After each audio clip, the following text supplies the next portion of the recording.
Hello, everybody. My name is Martha Alter Hines with Living the One Light. All right, I'm going to, in this video, mostly channel.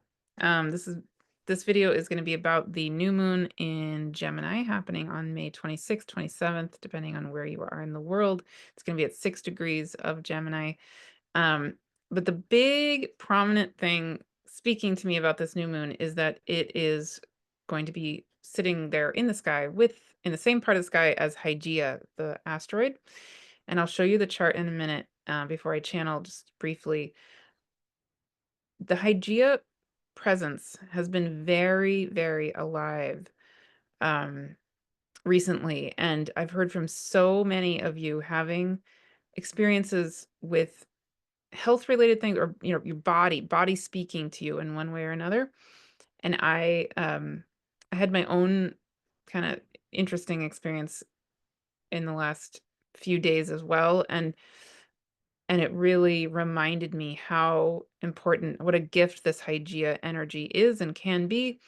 So I'm gonna let that channel through me. But I'll just say on the basic level, so Hygeia is an asteroid in the asteroid belt, named after Hygeia, the mythological being Hygeia, who is a goddess of healing. And Hygeia is the daughter of Asclepius, who is the father of medicine, who's also known as Ophiuchus in the sky, um, the serpent bearer. But Ophiuchus, well, I mean, no, Asclepius is mythologically a foster child and a mentee of Chiron. So in a sense, you could say Hygeia is like a granddaughter or a foster granddaughter of Chiron. And all three of those, Chiron, Asclepius, and Hygeia, are healers in their own ways, and they have different kind of qualities to the ways in which I experience their energy. But Hygeia, to me, is very much related to, in my experience of her, a reminder of our body wisdom and the crucial nature of the fact that our bodies are literally beings of wisdom, and we have been trained to forget that, right? So yeah, so I mostly just want to let whatever wants to channel through come through. But really quick, let me show you the actual chart so you can see what I'm talking about. With the chart of the new moon. So at the time of the new moon, again, it's the moon and the sun will be at 6 degrees of Gemini, 6 degrees, 5 minutes of Gemini. And very close by will be Mercury at 2 degrees of Gemini, and Hygeia actually with the Pleiades at 1 degree, 42 minutes of Gemini, and then also Sedna there. And Uranus getting very, very close to the Pleiades as well. Okay, so this whole new moon group is really with the Pleiades, and also getting very close to the sun and the moon are getting close to Aldebaran, who is more at around 10-ish degrees of Gemini. But you could say that all of this is in the vicinity. It's in the constellation of Taurus the Bull, even though it's in the sign of Gemini, and and kind of in that area of between the Pleiades and Aldebaran. So we can feel the presence of those beings as well in this whole time of this new moon, very, very, very powerfully. And notice whatever's coming alive for you with them. But with Hygeia being so prominent, because yeah, what I'm feeling really strongly in this is that we have this strong Gemini energy, obviously, including Jupiter in Gemini squaring the nodes of the moon, actually. And then what's so beautiful to remember is that this earlier part of Gemini especially is still in the constellation of Taurus the Bull. So Gemini itself is so much about information and what we perceive and all data and, you know, et cetera, et cetera, et cetera. But I think one of the energetics super alive right now with this new moon and with lots of other things going on is that when we're opening ourselves to our curiosity and data and all of it. So, so key that we stay in the body, we stay grounded, we remember that our bodies literally are living temples of divine intelligence, literally, and they have so much to remind us of. Um, and they are humongous conduits of the data, the information that we need is right here, right? So anyway, yes. And then let me briefly show you in the sky where this new moon is going to be as well. Right here in the constellation of Taurus, the bull, between the Pleiades and Aldebaran. The Pleiades right here, Aldebaran right here. If you want more on the Pleiades and or Aldebaran, I have done videos specifically on both of those. In both cases, I've channeled the Pleiades in one video, and I channeled Aldebaran in another video. Yeah, and anyway, I will link those here. Those are free on my YouTube channel as well. And we're going to be, those of you in the star course, we're going to be with both of those beings later in the year as well. So go way more in depth, but yeah, but the free videos are there for you to enjoy anytime you like. Okay.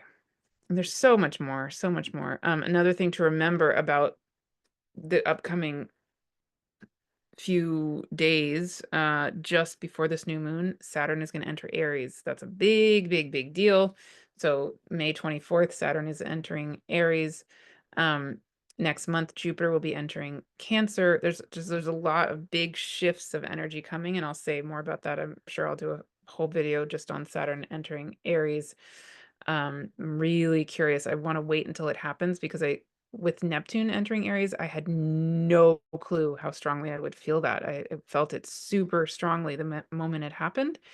And yeah, so I just want to kind of pause before. I don't want to assume anything about what Saturn in Aries is going to feel like until I feel it.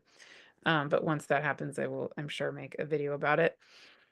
And yeah, again, but my guess is with that, just like I felt with Neptune entering Aries, I have a guess that there'll be some way in which it's really an energy that helps us to drop into our embodiment even more strongly, because these, Neptune and Saturn have been in Pisces, which is so ethereal and not necessarily particularly embodied. But when Neptune entered Aries, I really felt it as an embodiment energy. And so I'm kind of guessing that will be the case with Saturn entering Aries too, but I don't know. But by the time of this new moon, Saturn will be in Aries. So that's an important thing to remember. Yeah, so this theme of embodiment is just key, crucial, crucial. Okay, let me let them talk for a minute here.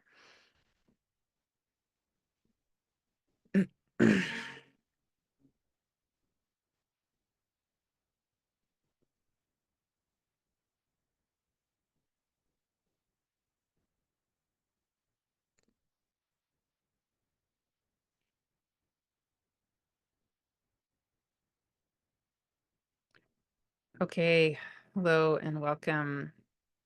I am speaking as a vibration, a remembering, a knowing of yourself as this Hygeia energy, this embodiment energy.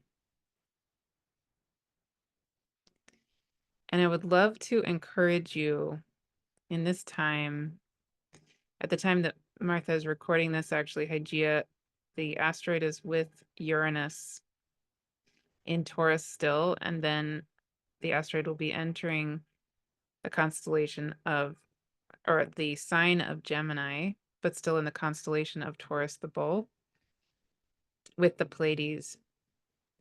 And I would love to offer you an ongoing journey, an ongoing experience of knowing and remembering your body wisdom and your cellular body wisdom. So there are many ways you can be in this dance, in this relationship, as you probably already are. I would love to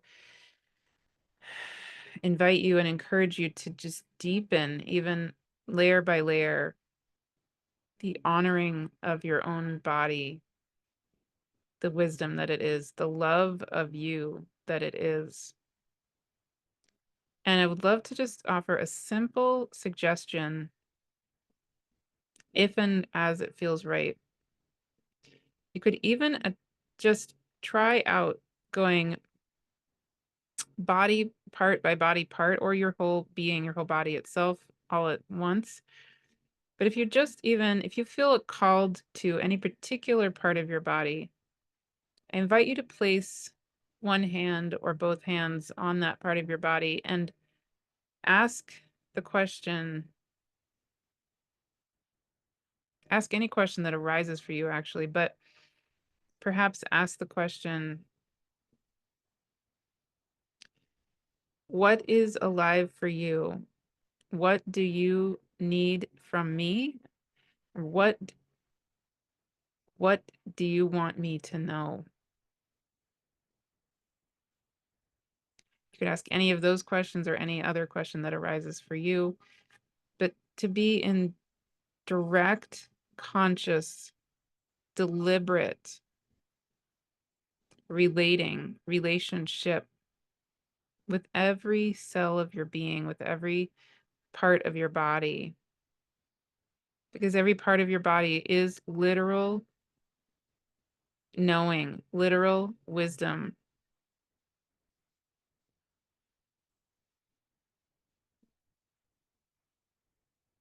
So it's just like if you imagine the seed of a flower or a plant of any kind, that seed has the literal divine intelligence of how to become the flower, right? And there's no questioning whether or not there is divine intelligence moving as that seed sprouts and then emerges from the soil and then grows leaves and then starts to bud, and then the flower itself opens to the sunlight. Somehow the seed and the flower itself know exactly, perfectly,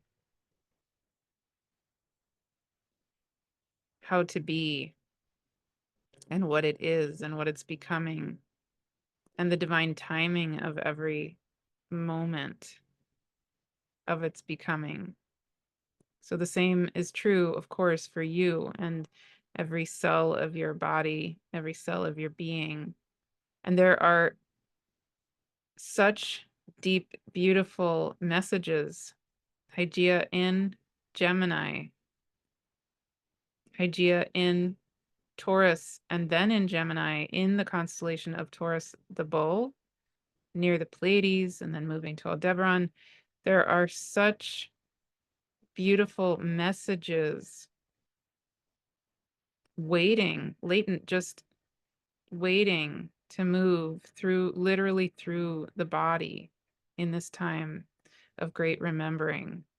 So this is just a gentle nudge, but really a request.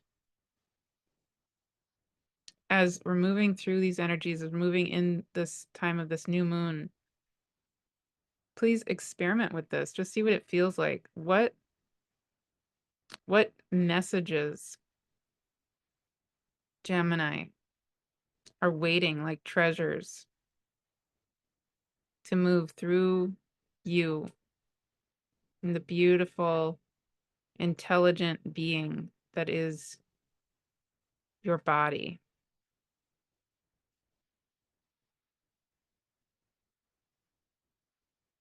And so it is. Amen. Okay. Yes. I mean, that seems so simple. Um, but I'll just briefly share an experience, or the gist of an experience I had um in the last couple of days. So just to give an example, how this came alive for me differently than it has before, even though I'm generally pretty in touch with my body, I feel like. But long story short, I had an experience over the last few days where something arose in my body, and I had this kind of panic moment, right? And and I talked to my acupuncturist and, consulted with medical people and whatever, and they're all just saying, "You're fine, you're fine, you're fine."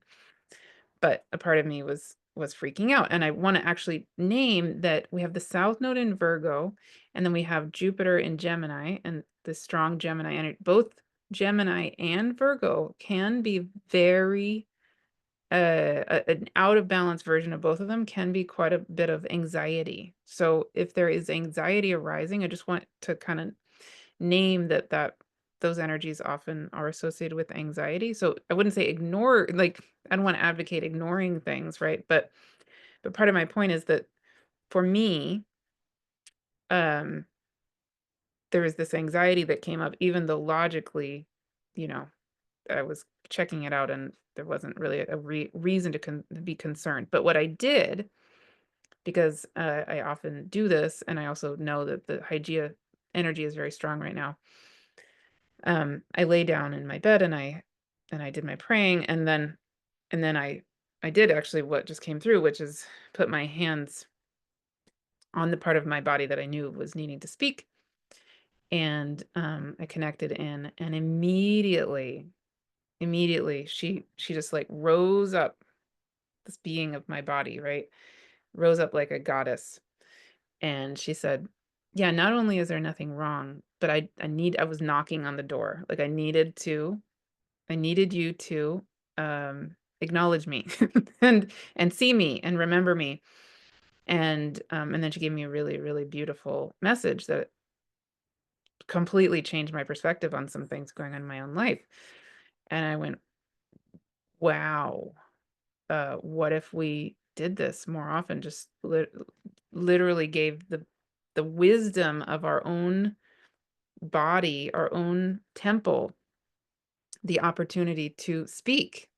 It's like, of course, I mean, okay, I mean, like, we do this. I know that most of you probably do this on some level. I certainly do this constantly. But there was an extra layer to it this time, that I think is probably related to this very, very strong Hygeia energy, and Hygeia being conjunct Uranus in Taurus, and now then moving toward being in Gemini, with the Pleiades, with this new moon, etc. Right? So yeah, so this all might seem incredibly obvious, and yet I think there's more, like, so much of what I think we're doing in this time of remembering, is like spiraling, come around to a certain knowing that we've had many times, but we go up levels, hopefully.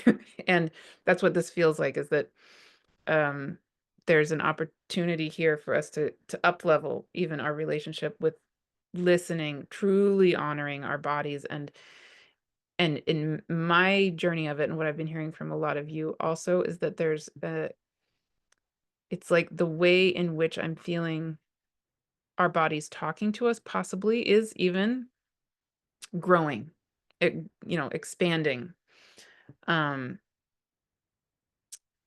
and maybe even at exponential rates, that as we get more and more in tune with trusting ourselves, of course, the ways in which we are able to be in communication with our bodies, with the spirit world, with Gaia, all of it is gonna keep just it's gonna get easier and easier, my sense. That's what seems to be happening. So for a lot of people at least. And if that's not happening for you, that's completely fine and totally normal. And please just we all need to be taking this at our own rate. And sometimes it'll feel easy and sometimes it won't, and all of that, right? But that is a big opportunity, I think, at the time of this new moon, is to just experiment with this, deeply listen to our bodies, that our bodies, I feel there's so many allies for us in this time, in the spirit world and the stars and Gaia herself. And I think part of what's going on maybe is that now they're saying, our bodies are saying, and don't forget, right here, right here, got so much intelligence. right here. Um, so yeah, let us know. What does that feel like for you? And share here in the comments, share in the free community space. Um, I would love to know. And let us know also, what does Saturn and Aries feel like when that happens on May 24th? Yeah, that's a whole other topic, but that would be beautiful to feel into together as well. And I wanted to let you know, I will say more about this soon. I'm going to be holding a free live and recorded gathering for solstice. I'm going to do it on Saturday, June 21st at noon Pacific time. And part of what I'm going to be doing in that gathering is it's going to be a, a guided channeled time to be with the Council of Infinity, similar to previous free gatherings that I've held.